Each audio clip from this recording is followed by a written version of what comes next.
अगला जन्म में अइबो लिखाई के कराम में गे मन जइबै गाँव में जन्म में।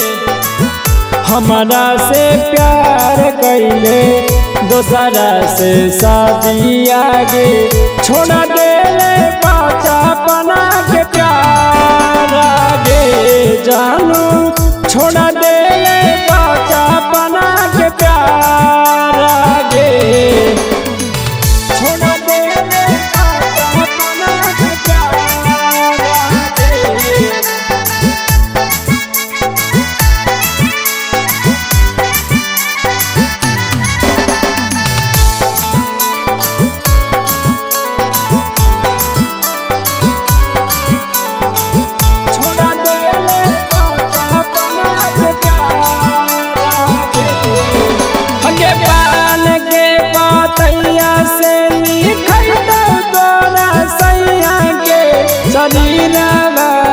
हरा तोगे जा किया गे जा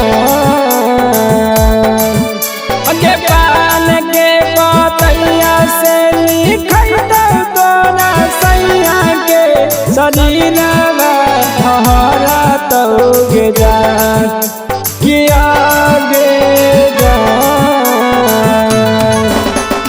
टूटा तैसा नहीं हमर माटी में मिलत देहिया अगिया में लहरा तैगा किया गे जा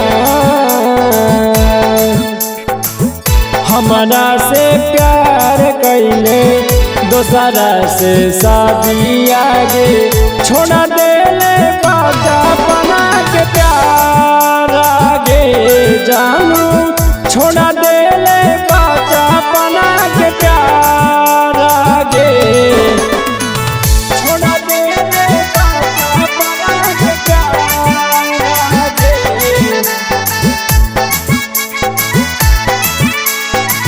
छोड़ा देले बचपना के प्यार आगे।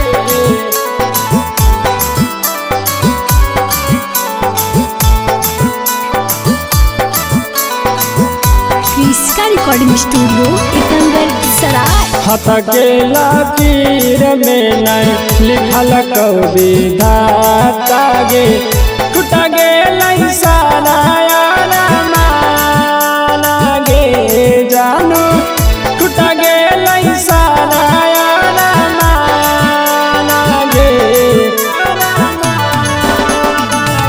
हथ के लकीर में नहीं लिखल कविता गे टूट गे सारा माना गे जानू टूट गे सारा माना गे